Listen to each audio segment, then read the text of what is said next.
Hello friends, last time हमने chapter 6 से शुरुआत की थी। ठीक है, लास्ट टाइम हमने इग्निशन टेम्परेचर है वो लर्न किया था और फिर हमने मैच स्टिक है उसकी हिस्ट्री और वो कैसे बनता है वो हमने लर्न किया था। आज हम आगे बढ़ेंगे। सबसे पहले एक बात बता दूं कि इग्निशन टेम्परेचर किसको कहते हैं। The lowest temperature at which a substance catches fire is called its ignition temperature. जो लोएस्ट टेम्परेचर होता है जिससे आग लगती है, ठीक है, कोई भी सब्सटेंस है, कोई भी मटेरियल है, तो वो किस टेम्परेचर से स्टार्ट होता है आग लगाने के लिए, ठीक है, तो उसको बोलते हैं इग्निशन टेम्परेचर, कब वो जलता है। अब यहाँ पे एक एक्टिविटी है,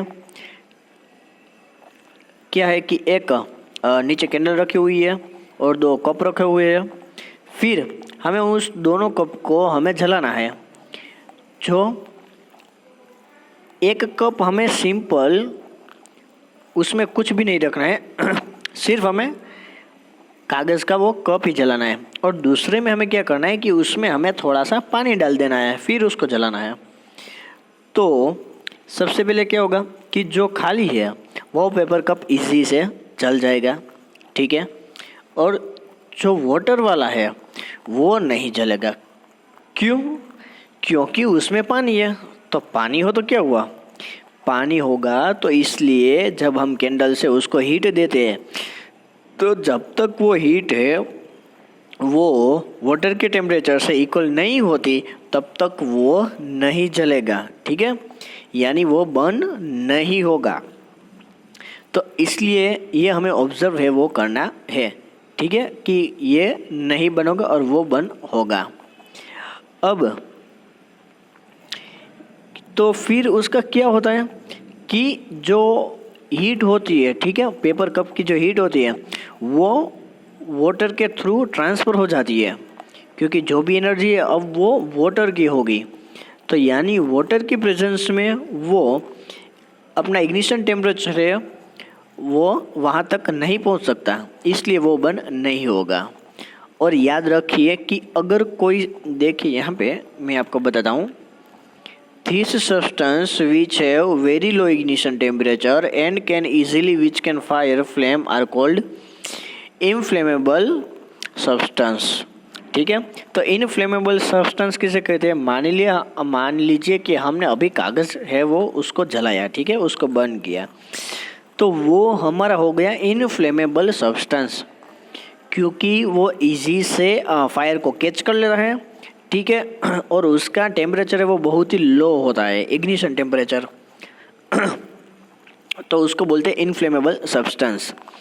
एग्जाम्पल हम ले सकते हैं, एलपीजी ले सकते हैं, लिक्विफाइड पेट्रोलियम गैस, पेट्रोल ले सकते हैं। यहाँ पे ये फुल फॉर्म है वो आपको याद रखना है, लिक्विफाइड पेट्रोलियम गैस, ठीक है। अब बात करते हैं how do we control fire. हम फायर को कंट्रोल में कैसे ला सकते हैं? हमने आसपास के हमारे यहाँ भी कहीं पे भी आग लगी होगी, ठीक है, तो हम क्या करते हैं कि फायर को कंट्रोल करने के लिए हम हेल्पलाइन को बुला लेते हैं, ठीक है, जो गवर्नमेंट का जो नंबर होता है वो फाइंड आउट करते हैं और फिर हम उसको बुला लेते हैं। तो वो आके और फिर पानी है वो जहाँ पे आग है वहाँ पे पानी डालेंगे तो आग है वो धीमे धीमे कम होती जाएगी और फिर उसको हम बुझा सकेंगे। अब फायर ब्रिगेड वाले जो आते हैं वो करते क्या है वो हमें देखना है, ठीक है। तो वो तो पानी ही, ठीक है, डालते हैं, लेकिन ये पानी काम क्या करता है कि पानी है वो जो सब्सटेंस होता है उसको कूल करते हैं। Water cools the combustible material that is the temperature is brought below its ignition temperature. This prevents the fire from spreading. Water vapors also surround the combustible material, helping in cutting off the supply of air. अब क्या होता है कि जो water होता है वो ignition temperature वाला जो सब्सटेंस है उसको कूल कर देता है, ठीक है। फिर उसका जो इग्निशन टेम्परेचर उसको धीमे धीमे लो करना पड़ता है। उसका टेम्परेचर है वो जब पानी उस पर आग पे डालेंगे तो क्या होगा कि उसका टेम्परेचर है वो कम होता जाएगा। फिर जो वाटर की भी वेपर होती है, तो वाटर की वेपर है वो उस सब्सटेंस के साइड में सब जगह फैल जाती है। तो वो क्या करती है कि ऑक्सीजन का जो सोर्स मिलता है उसको कट कर देती है। यानी अगर ऑक्सीजन नहीं मिलेगा तो कोई भी फायर है वो एक्सटिंग्विश हो जाएगी, ठीक है, यानी बुझ जाएगी। तो ये काम है जो पानी करता है। अब you have learned that there are 3 essential requirements for producing fires. Can you list the requirements? हमें लिस्ट तैयार करना है। अब मान लीजिए कौन कौन से हैं ये याद रखने हैं। फ्यूल, एयर एंड हीट, ये तीनों है जो कोई भी आग, अगर आग लगनी है, हमें आग कहीं पे क्रिएट करनी है, तो ये अगर 3 चीज़ होती है तो ही आग लगती है। फर्स्ट है फ्यूल, सेकंड है एयर और थर्ड वन है हीट, ठीक है। Fire can be controlled by removing one or more of this requirements. The job of fire extinguisher is to cut off the supply of air to bring down the temperature of the fuel or both. देखिए इसमें जो fire extinguisher है, ठीक है, वो हमें control करना चाहिए। अगर वो हमारे पास है कोई मटेरियल द्वारा, कोई साधन द्वारा, तो हम जो फायर जो ज़्यादा लगती है तो उसको हम इजी से हम कंट्रोल कर सकते हैं, ठीक है।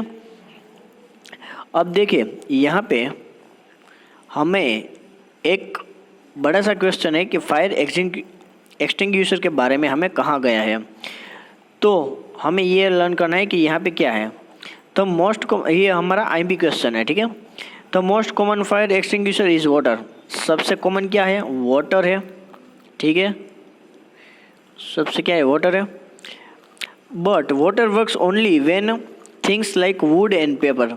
अब लेकिन वाटर कहाँ पे काम करता है? सिर्फ वुड और पेपर होता है तभी। अगर कोई इलेक्ट्रिक इक्विपमेंट से अगर आग लगती है, ठीक है, अगर कोई उसके नुकसान होता है तो वहाँ पे वाटर है वो काम नहीं करता है, ठीक है। अगर मान लीजिए कि पेट्रोल है, ऑयल है, अगर उससे आग लगती है और आप वो आग को बुझाना है और आप वाटर से वर्क करेंगे तो ये पॉसिबल नहीं है, ठीक है। क्योंकि उसमें क्या होता है, जो वाटर होता है वो हेवी होता है, तो वाटर है वो बॉटम में चला जाएगा और पेट्रोल और ऑयल है वो ऊपर के साइड ही रहेगा, क्योंकि वो हल्के होते हैं, लाइटर होते हैं। तो वाटर है वो हेवी होता है, इसलिए वो नीचे चले जाते हैं। फिर जो इलेक्ट्रिकल इक्विपमेंट्स होते हैं, ठीक है, अगर उससे और पेट्रोल से अगर आग लगती है तो हमें क्या करना चाहिए कि उसका जो बेस्ट है वो है CO2, कार्बन डाइऑक्साइड, CO2। ये बेस्ट एक्सटिंग्विशर है, ठीक है। बीइंग हेवियर देन ऑक्सीजन, हाँ, ऑक्सीजन से थोड़ा ज़्यादा हेवी भी है। और वो क्या करता है कि कोई एक ब्लैंकेट की तरह CO2 है वो चारों तरफ है वो फैल जाता है। हमें पता है कि ब्लैंकेट है वो क्या होता है, हेवी होता है, ठीक है। और फिर क्या होता है कि जो कोई भी फ्यूल है और ऑक्सीजन है तो ऑक्सीजन गैस के बीच का जो कांटेक्ट है वो कट हो जाता है और फिर जो फायर है वो कंट्रोल में आ जाती है। और उसका और एक एडवांटेज है कि जो कोई भी इलेक्ट्रिकल इक्विपमेंट से उस पर उसके हमें कुछ भी नुकसान नहीं होता है, ये हमें याद रखना है, ठीक है। How do we get the supply of carbon dioxide. अब हम कार्बन डाइऑक्साइड कहाँ से लाएं? तो यहाँ पे हमें जो पिक्चर दिखाई गई है इसमें कार्बन डाइऑक्साइड ही होता है, ठीक है। क्या करते हैं? It can be stored at high pressure as a liquid in cylinders. Cylinders में हाई प्रेशर्स के थ्रू वो हम उसे स्टोर करते हैं। फिर अगर हम सिलेंडर से जब उसको रिलीज़ करते हैं तो CO2 है वो एक्सपांड हो जाता है, वो वॉल्यूम है उसका बढ़ जाता है, ठीक है। और फिर क्या होता है कि वो जो कोई भी जहाँ पे भी आग लगी है वहाँ पे चारों ओर साइड फैल जाता है। और फिर वो सिर्फ ब्लैंकेट की तरह यूज़ नहीं होता, बल्कि जो भी सब्सटेंस के जो टेम्परेचर होते हैं उसको वो कम कर देता है। और ये एक वेरी एक्सीलेंट फायर एक्सटिंग्विशर है, ठीक है। अगर CO2 हमें और कहीं से अगर हमें प्राप्त करना है, ठीक है, तो हम कर सकते हैं यहाँ पे ड्राई पाउडर ऑफ केमिकल्स। अब उसमें क्या है, सोडियम बाइकार्बोनेट, उसको बोलते हैं बेकिंग सोडा, ठीक है। और पोटेशियम कार्बोनेट हम उसका यूज़ कर सकते हैं क्योंकि उसमें भी CO2 होता है। बहुत ही अच्छी एक्टिविटी है। और हमारा IMP क्वेश्चन भी है कि इसमें क्या क्या होता है, ठीक है, सोडियम बाइकार्बोनेट और पोटेशियम बाइकार्बोनेट। तो हमें ये सब है वो लर्न करना है। अब है टाइप्स ऑफ कंब्यूशन, यानी कंब्यूशन के क्या क्या टाइप है वो हम देखते हैं। अब कंब्यूशन के 2 टाइप है, एक तो है रैपिड कंब्यूशन, ठीक है, एक है रैपिड कंब्यूशन और एक है स्पॉन्टेनियस कंब्यूशन। तो दोनों में हम डिफरेंस समझते हैं, ठीक है। अब मान लीजिए कि अगर हम गैस है वो जलाते हैं, ठीक है, गैस को चालू करते हैं तो वो एक स्पीड से 1 ही सेकंड में वो ऑन हो जाता है। और फिर मान लीजिए कि कोई एक बड़ी सी लकड़ी है, कोई एक वुडन का पीस है, अगर हम जलाए तो वो 1 सेकंड में नहीं जलेगा। तो ऐसा क्या है, तो जो स्पीड से जलेगा उसको बोलते हैं रैपिड कंब्यूशन, ठीक है।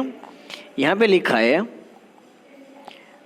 We can that the gas burns rapidly and produce the heat and light. Such combustion is also known as rapid combustion. जहाँ पे हीट और लाइट है वो प्रोड्यूस होती है तो उसको बोलते हैं रैपिड कंब्यूशन।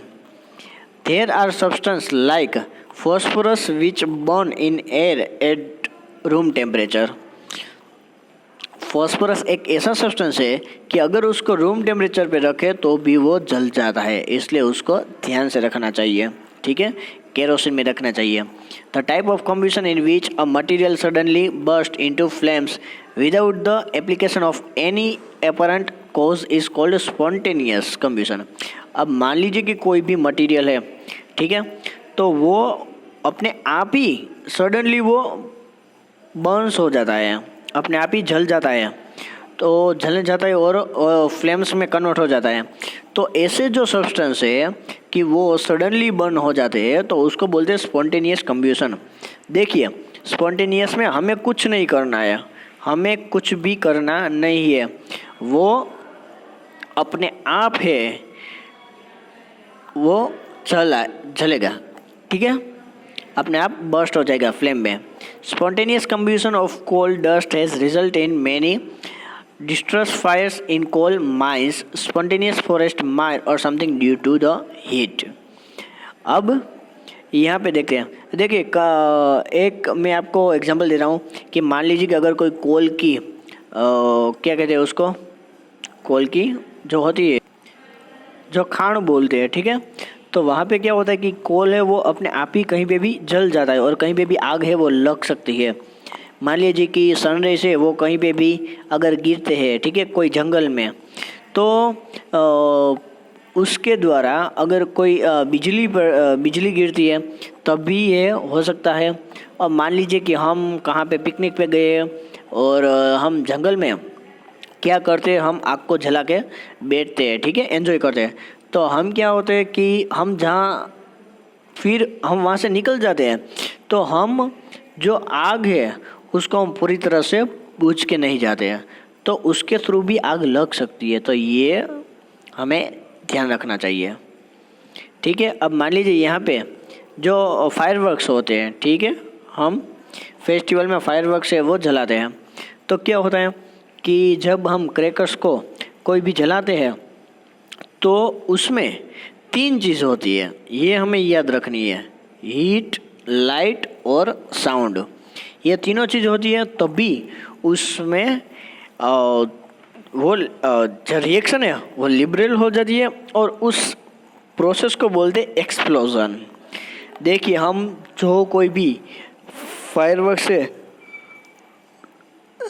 जब हम जलाते हैं तो उस प्रोसेस को बोलते हैं एक्सप्लोजन। हमें सुना ही होगा कोई बॉम्ब विस्फोट या होता है सब कुछ, तो ये सभी क्या है उसको एक्सप्लोजन बोलते हैं। अगर कोई भी क्रैकर्स है, फायर क्रैकर्स है और उसको अगर हम ऊपर से प्रेशर दें तो वो भी अलग से एक्सप्लोजन है वो हो जाएगा। ठीक है, तो ये बहुत ही सिंपल है। अब हम यहाँ तक रखेंगे, नेक्स्ट टाइम हम ये चैप्टर है वो पूरा करेंगे। तब तक आप इतना है वो देख लीजिए। ठीक है, थैंक यू।